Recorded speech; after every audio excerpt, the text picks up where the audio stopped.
ఈ గలతీలకు రాస్తున్నటువంటి పత్రికలో నుండి మొదటి అధ్యాయం 4వ వచనంలో నుండి మనం చూస్తూ ఉన్నాం.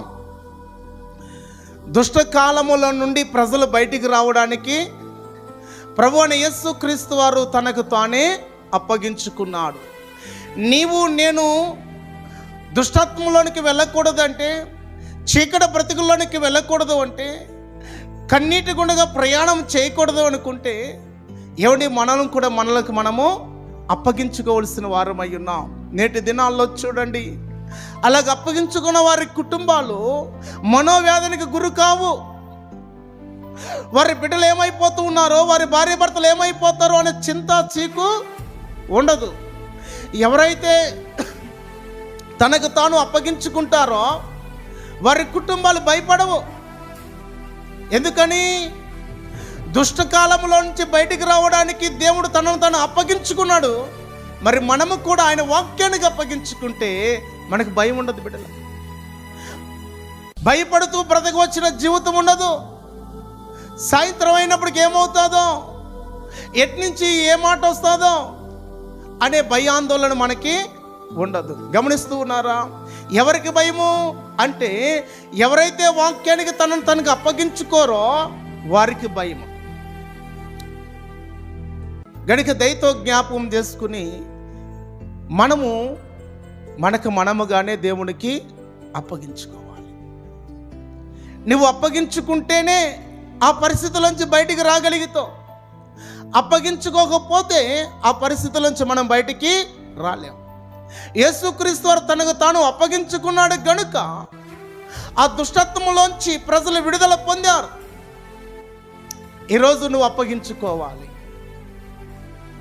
ఈరోజు నీకు నీవే తీర్మానం చేసుకోవాలి. ప్రభువా, నీ కొరకు నేను అప్పగించుకుంటాను నా ప్రాణాత్మ దేహములను అని మనం సమర్పించుకుని అన్ని విషయాల్లో కూడా అడుగులు ముందుకు వేయగలిగిన వారమై ఉండాలి.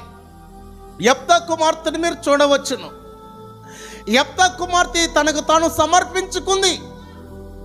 సమర్పించుకోను అంటే, నేను దేవుని సేవ చేయడానికి వెళ్ళను అంటే తండ్రి ఏమి చేయలేడు. చేస్తాడండి? తండ్రి ఏమి చేయలేడు.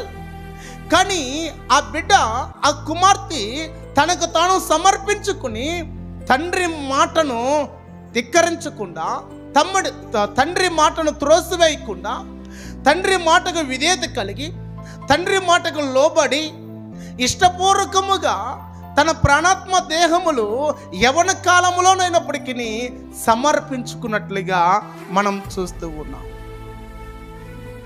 ఈరోజు ఆలోచన చేయాలి. దేవుడి సన్నిధులకు మనం వస్తూ ఉన్నాం. వాక్యానికి నీవు అప్పగించుకుంటున్నావా? ప్రార్థనకు నీవు అప్పగించుకుంటున్నావా? పరిశుద్ధతకు నీవు అప్పగించుకుంటున్నావా? మనం అప్పగించుకోవాలి. మన చేతుల్లోనే అది ఉన్నదండి. ఏసేపు ఉన్నాడు, పాపం అనేది వెంటాడుచున్నది, కానీ పరిశుద్ధతకు అప్పగించుకున్నాడు కాబట్టి పాపానికి దూరముగా వెళ్ళిపోయాడు. అతని చేతిలోనే ఉంది. పాపము చేయాలన్నా చేయవచ్చు, ఎవడో అడ్డేమీ లేదు. చేయొద్దు అనుకోవాలన్నా, చేయకూడదు అనుకోవాలన్నా ఆయన చేతిలోనే ఉంది. చేయాలనుకున్నా ఆయన ఇష్టం మీద ఆధారపడి ఉన్నది.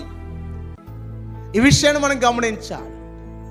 నువ్వు మందిరానికి రావాలి అనుకున్నా, ఆగిపోవాలనుకున్నా, ఏదైనా చేయాలనుకున్నా, ఏది చేయకూడదు అనుకున్నా, ఏదైనా నీ మీద ఆధారపడి ఉన్నది.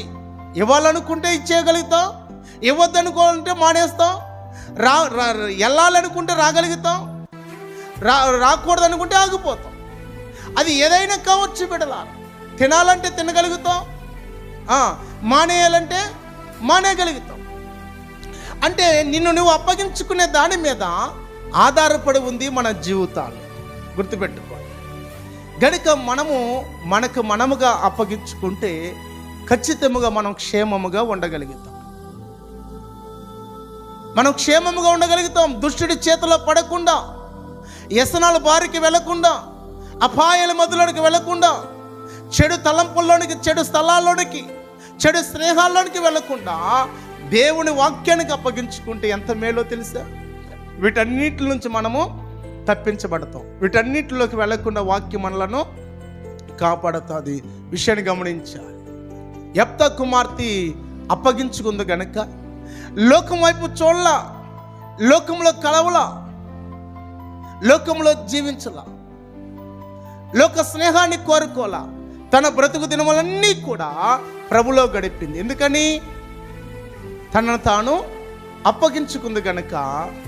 ఏమండి, దేవుని సేవ చేయడానికి, దేవుని కొరకు బ్రతకడానికి ఆమె ముందుకు వెళ్ళి ఎంత గొప్ప ధన్యురాలు. మనం ఆలోచన చేయాలి. గనుక ముగించబడుతూ ఉన్నది. మనము కూడా మన వాక్యానికి మనమే అప్పగించుకోవాలి. మీకు బాగా తెలుసు, ఈ పూట నేను వంట చేయను అంటే ఎవరేమి సరిపోరు.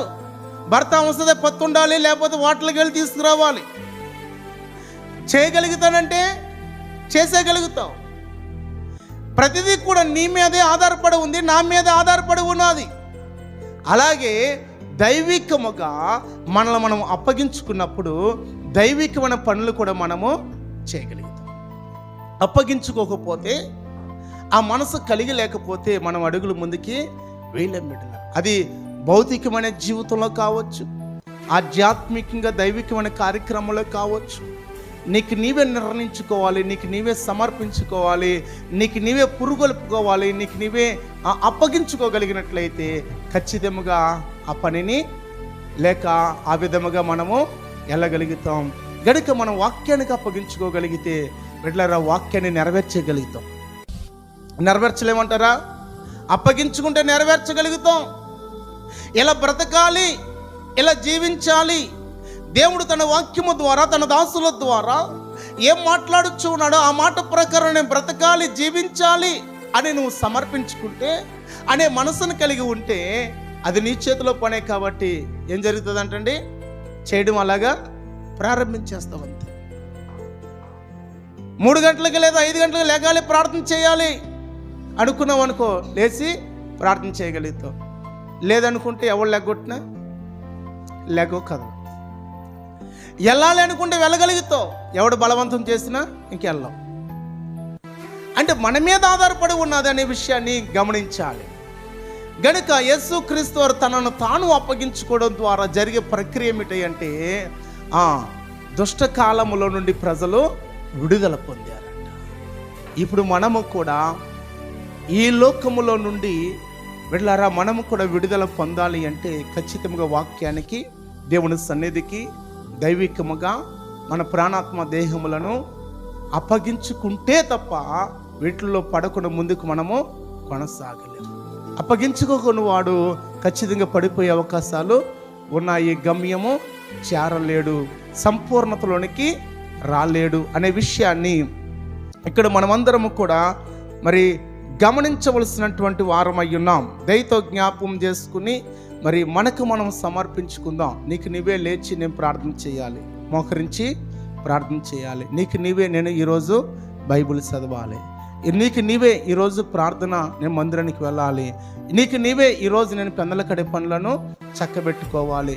ఇలాగా నువ్వు కలిగి ఉంటే ఏమవుతుందయ్యా అంటే అన్ని విషయాల్లో సక్రమంగా పాలు పొందగలుగుతావు. ఇటు ప్రార్థన చేయగలుగుతావు, ఇటు బైబిల్ చదవగలుగుతావు, ఇటు సమయానికి మందిరానికి రాగలుగుతావు, అటు సమయానికి ఇంటికాడ కూడా వంట చేసుకోగలుగుతావు. అన్ని పనులు కూడా అన్ని రోజుల్లో సక్రమంగా ఆయా సమయానికి నీవు చక్కబెట్టుకోగలుగుతావు. ఏది అనుకోగలిగితే, నిర్ణయించుకోగలిగితే, ఆ మనసు కలిగి ఉండగలిగితే, ఆ విధముగా నీవు అనుకోగలిగితే కదండి. గనుక మనము కూడా దైవికముగా కూడా అలాగా మనకు మనం సమర్పించుకుందాం, మనకు మనం అప్పగించుకుందాం, మనకు మనం అలా తలంచుకుని అడుగులు ముందుకు వేయగలిగితే వాక్యాన్ని సంపూర్ణంగా మనం నెరవేర్చగలుగుతాం. మనల్ని బట్టి దేవాది దేవుడు ఎంతగానో ఆనందించి సంతోషించగలుగుతాడు. ఇటు మాటలు ప్రభు మనల్ని బలపరచునుగాక. ఆమేన్.